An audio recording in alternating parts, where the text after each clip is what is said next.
Good evening, ladies and gentlemen, and welcome to Inside the Big Dynasty Leagues.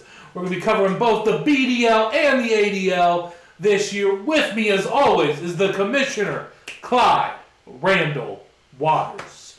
And besides that, we're on our own this week. We are on our own this week. We got Alan Hill, or Henley, also known as Math Boy, or the Accountant. The Accountant. He is on the IR. On the IR. He's out with an eye injury. And the Stat Man, Petey Cunningham, is MIA? Is MIA. He's probably working, doing Statman things. I think his foot got, frozen or something when he was doing something. Or something like that, right? Maybe. I don't know. This is the first I'm hearing of a foot injury. I'm just trying here, man. All right, let's just go with it. His foot is frozen. He went into the walk-in of a Skyline, and his foot got stuck. Look, all right, it was a bad attempt at an AB joke. I am sorry. I apologize. Oh, frozen feet AB! I'm a commissioner. I just run stuff. Do you understand that that's like 3 weeks old and 18 stories old? We got a lot to cover. This is the first show we've done in a year. Literally. I know. Oh, I feel like we're just starting over, This is new. We're just rolling with it. All right, well, let's get going. Let's roll with it, as they say. Let's start off, Commish, if you could for me, let's introduce some of the new franchise owners. We had a big shakeup in the leagues this year. We got new owners in both leagues. Let's figure it out. Let's start with the BDL, sir. Yeah, so in the BDL, we had a replacement owner leave, Bryce Beckham. He's gone. He went out to Colorado and... No one's heard from him since. No one's heard from him since then. The only theory is that he is so high on reefer, because it's legal out there, that he can't do anything anymore. I don't know. I still follow him on social media. He's having a good time with his dog. Oh, so people have seen him. Yeah. Oh. No one's just talked to him. Anyways, but taking his place this year is the new guy, Tyler Behrens. All right, Tyler, he came highly recommended. And he was super excited to get an opportunity to join our amazing league of the BDL. Tyler has a long history of playing fantasy sports. He's in a bunch of other leagues.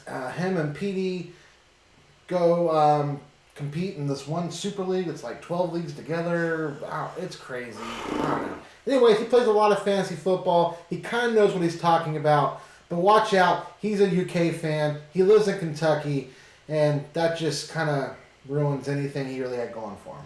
Yeah, I had really high hopes going into this year with him.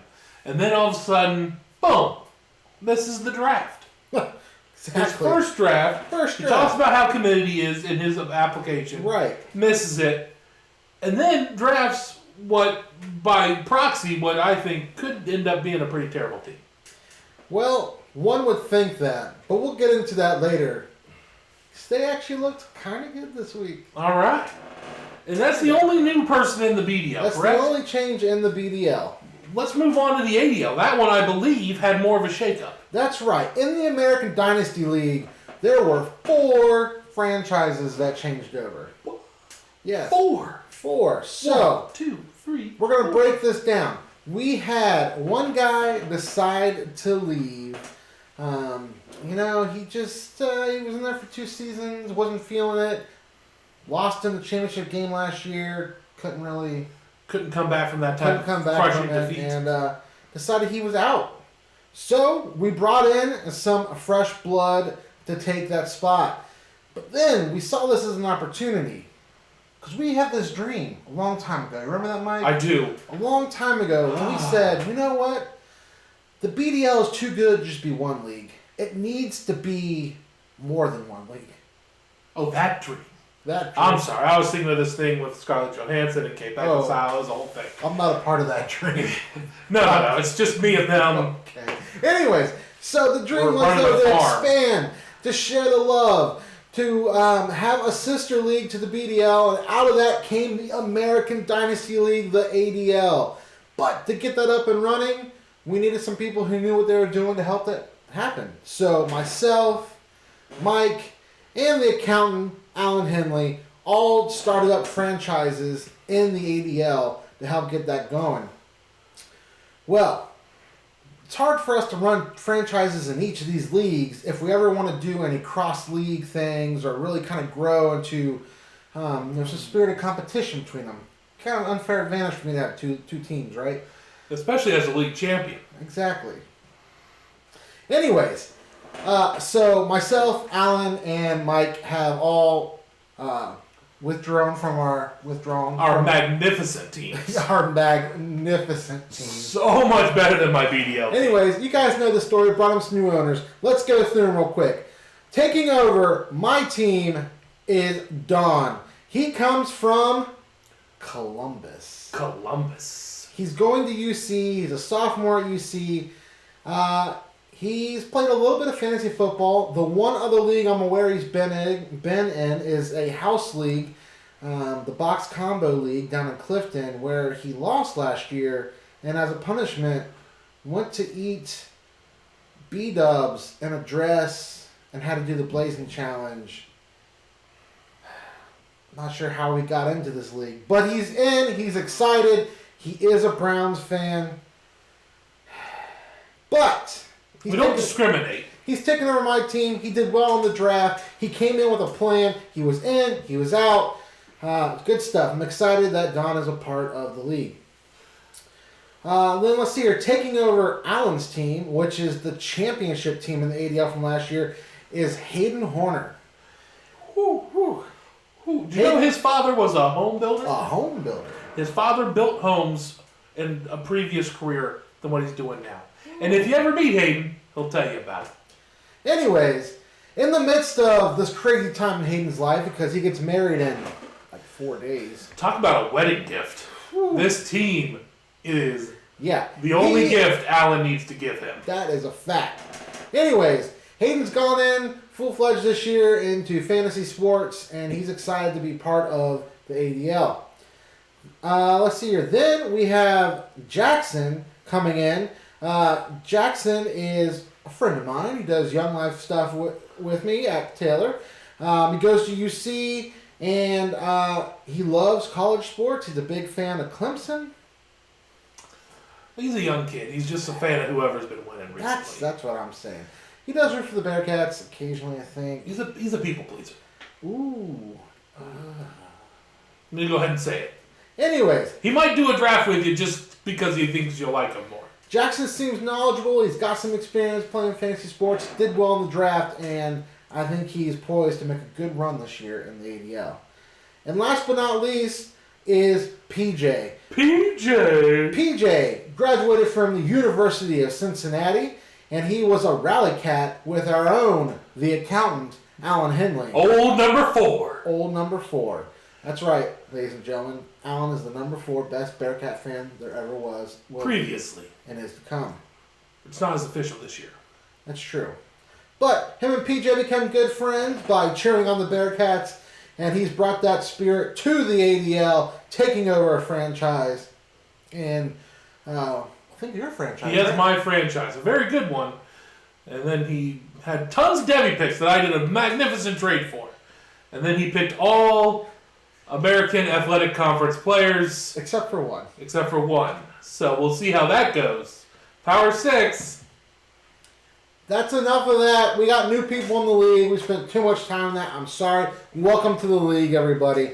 The exciting thing that comes out of that is we now get to start cross-league play. It's coming to you this season. It has an official name now. Mike, what's the name? It is the Commissioner's Cup. That's right, ladies and gentlemen. The Commissioner's Cup. If you win both leagues, not only do you get the prize, but you get the Yeti he carries around all the time. The Commissioner's own cup. Is that how it works? That is not how it works. You can pry my Yeti out of my cold, dead hands. Oh, it's just a trophy and money then. Yes, Morgan Berry. I buy real Yeti because it is better than the crap you buy at Walmart. Get at me, bro. Anyways, the Commissioner's Cup, it's going to be great. It's going to get the ADL versus the BDL. We're going to get mingled up, and it's going to have a separate trophy. We're working on it. ADL people, I know there's a trophy needed for that league. We're working on it. But everyone's throwing in an extra $25, and we're going to have some payouts for the first and second place of that. So stay tuned for more details on the Commissioner's Cup. All right, Mike. What do we have next? What's going on next today? Well, next up on the list here is playoff predictions already. Do we want to skip that and go right down to the highlights for matchups last week? Seeing how Petey usually makes the playoff predictions, I think we should. Let's wait for the stat man to go there. So let's take a look at some highlights of last week's matchups. That's right. Week 1 in the NFL this previous week. Crazy week. I got one matchup I want to take a look at in the ADL, and then I want you to have one for the BDL, all right? All right. I want to take a look at the matchup of the Hairy Berries versus the Red Squirrels. Morgan beat his wife something fierce this week. I mean, he beat her good. Yeah, it looks like it. 141.7 to 106.36. Whoo! Now, what I think is really awesome, and I apologize, I know it's early in the season, so I don't have my normal report ready to go. But if you take a look at the potential points of Allison, it's through the roof. And it's a monster. She left darn near 200 points on her bench. Still put up 106. So for the week, if she could play everyone over 300 points, she got a crazy good team. But this week, she got beat by her husband, who put up a great number of points too, 141. And that's really good for week 1 when you don't know who to play. That's true. That's true. All right. Hopping over into the BDL, the matchup we're going to look at for BDL week 1 was the Cincinnati Bourbon Barons, owned by this guy. Going up against Wayne Enterprises, who is a perennial threat to anybody in this league, except for maybe the last 2 seasons. Yeah, but even then he was scary. Anyways, let's just give you a little highlight of how this went down. Mike here scored the second most points in the league last week, but he lost because Wayne Enterprises, owned by Petey Cunningham, put up the most points in the league for week 1. That's right. Crazy stuff here. Petey's been touting all along about how great Lamar Jackson's going to be. Last season we saw some glimpses, but it wasn't enough for us to believe it. Petey's been a believer since day 1. He comes out, 5 touchdowns, puts up 43 fantasy points. Then he has Le'Veon Bell and David Johnson and Marlon Mack, all with 20-plus points right there after Lamar Jackson. Petey's team is coming out for some revenge this year. I got to tell you, I got an interview with the owner of the Bourbon Barons. Oh, you did? I did, and he had this to say. They ate our lunch. Straight up, they ate our lunch. What was your lunch? I don't know. They ate it. I didn't even get to see it. They destroyed me. It was crazy. I was very pumped about how many points I put up, and that I left even more points on my bench. I don't want to get too into the weeds on this, but I think John Ross might have found his confidence and might be ready to blow up this year. Oh, man. I've been believing in him for a couple of years. It's felt kind of like a homer thing because he's on the Bengals, but I also just feel like He's got it if he can just figure it out, and maybe he's figuring it out. I don't know. Anyways, one other thing to know about this matchup here is the Bourbon Barons had no points for their kicker. That is true. He was useless. All right. All right, Commish, let's go through the injury report. Injuries of note this week in the NFL, which is going to affect fantasy football. All right. Here's some big injuries that are going to affect some teams this week. Tyreek Hill, out possibly for 6 weeks. He has a sternoclavicular injury. What? We need to get that check from ESPN. Oh, we do. But I can do it myself. What that means is that your clavicle, which is bone thing right here, connects to this joint thing right here, and that got disjointed. It's not broke, but it's disjointed, where the clavicle connects to the sternoclavicular thing here. Problem is there's a heavy blood vessel area here. And you run a risk of some severe injury if that gets aggravated anymore. So it's more of a precautionary thing. Should be recovered in hopefully 6 weeks. But in the meantime, if you own Sammy Watkins and maybe McCole Hardman, good for you. Yeah, you're going to get some points. I don't think anyone in either one of our leagues is starting him, but Nick Foles is on the IR. Going to be out at least 8 weeks. Hate to see it. MVP of last year's Super Bowl, out hurt. Tevin Coleman, he's got an ankle sprain. He's expected to miss multiple weeks. That means Matt Breida is going to be the guy out there possibly. So check for that if you own him. Baker Mayfield has a bruised right hand. And a bruised ego based on the beating they took this week by the Tennessee Titans. That's a fact. He looked like trash. Joe Mixon sprained the left ankle. He's week to week. Hopefully we'll see him back by week 3, but we'll see. And Darius Geis, right knee meniscus injury. Expected to miss multiple weeks. The word is, if you have Adrian Peterson, you want to get him ready, because he's probably coming out next week. I think that's some good highlights of the injury reports this week. That's not everybody, but some highlights for you. Let's see. Let's take a look at maybe some of the hot NFL news. Hot NFL news. We already alluded to the one big story that's been going on all week. I don't want to keep pushing it, but as we all heard, AB no longer a Raider. He's now a Patriot. And he's just an idiot. That's my hot take. Boom. Agreed.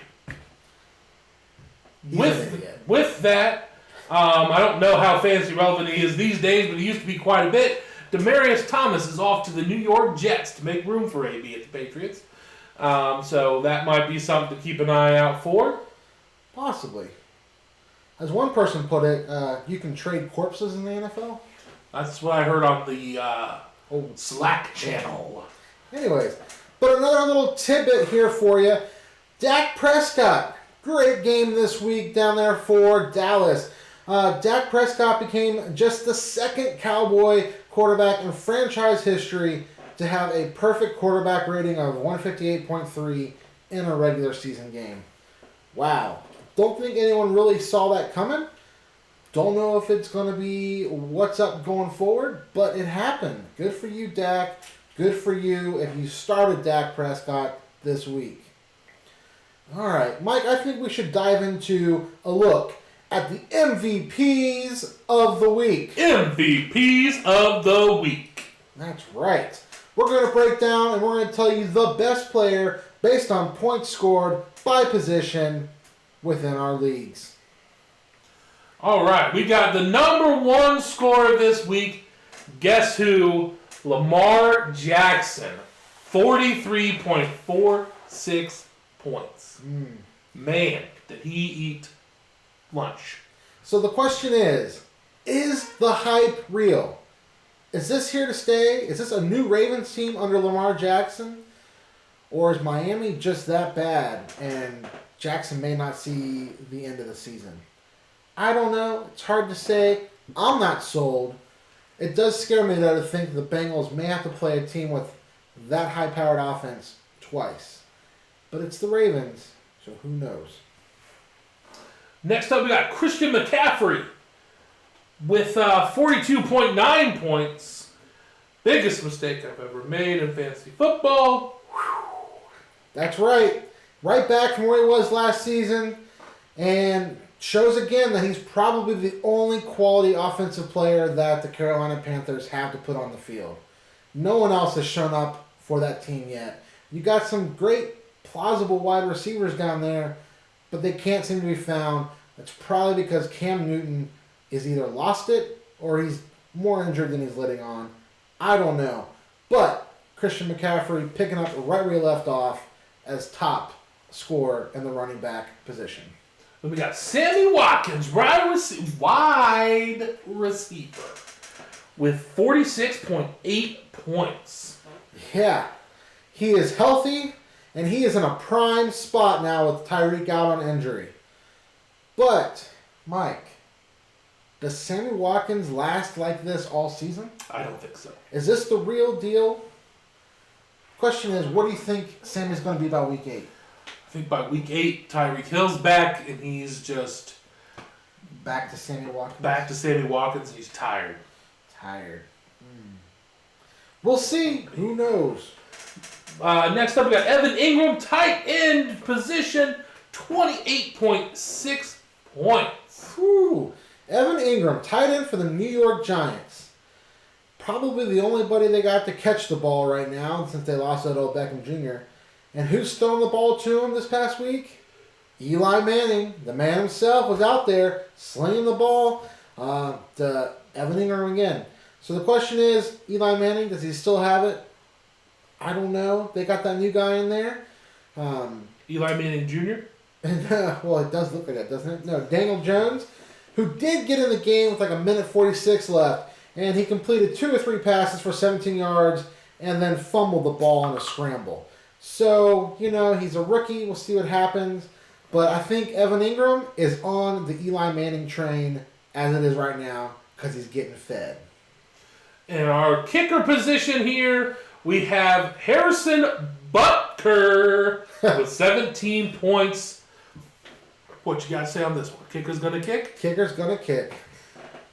All right, and our last one here is for the defense. We got the San Francisco 49ers defense with 35 points, which is impressive for a defense. Even in this 35 points by the San Francisco 49ers. Wow. I don't know if I can definitively say that it's because this defense is that amazing or it's because they were playing Tampa Bay. And Jameis Winston, he was supposed to be having this big hype train this year, but thought he was eating W's. He's got something going on. Anyways, San Francisco's defense had 2 defensive special team touchdowns. They only allowed 295 yards of offense. They sacked the quarterback 3 times. They had 1 fumble recovery. They had 3 interceptions. And they only allowed 10 offensive points. Whoo! Man. All right. Those were the MVPs of the week. MVPs of the week. Let's see. We got just a little bit of time left here this week. Got about 5 minutes. Yeah, okay. Well, it's a couple things to break down here real let's quick. go. We talked a little bit earlier about Win Enterprises, top scorer. You played them this week. I did. It was 7th hurtful. score. Win Enterprises put up 196.26 weeks, or 196.26 points this week. Just thought I thought some interesting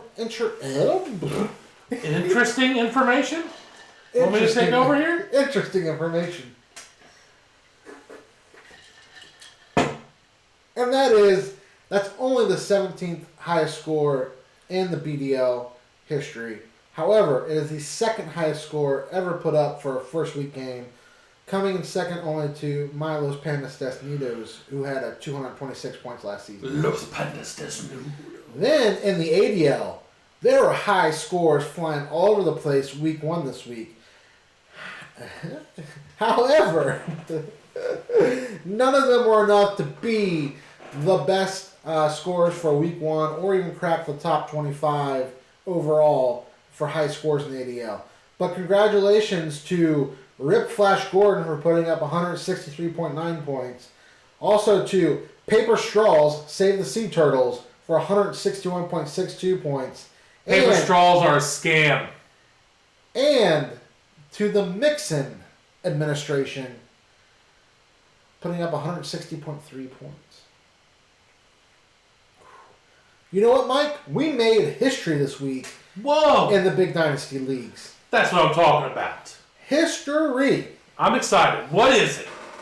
Well, you know, every year we play this game called the NFL Pick'em. Yeah, we got $50 riding on that. You got money riding on it. Well, for the first time, I'm pretty sure ever, all franchises, all 24 franchises submitted picks for week 1. Way to go! Woo! Man, that's exciting. I think either people are actually excited about football this year, or they finally bought into what our league is doing, or maybe they finally just woke up and realized, all I gotta do is click a button and I could possibly get money for it? Yes. Anyways, breaking this down, the best record so far in the Pick'em after 1 week of NFL football, if you got 12 correct picks, you're in the top. That goes to the Harrison Bullfrogs, the Scarlet Pimps, the Convicted Llamas, and the EBDBBNB. But, on the other end of the spectrum, if you only have 8 correct picks, you're at the bottom of the pile. And that falls to the Mud Dogs and Paper Straws Save the Sea Turtles. Paper straws are a scam. And they make your beverages taste disgusting. All right. Some interesting things I thought about the Pick'em this week. All of us were super hot on Baltimore and Dallas. All 24 franchise owners picked Baltimore and Dallas to win their games, and they were all correct. We were also all hot on none other than the Cleveland Browns. How did we fall for this? All 24 of us picked the Cleveland Browns, who haven't won a season home opener in like 16 seasons.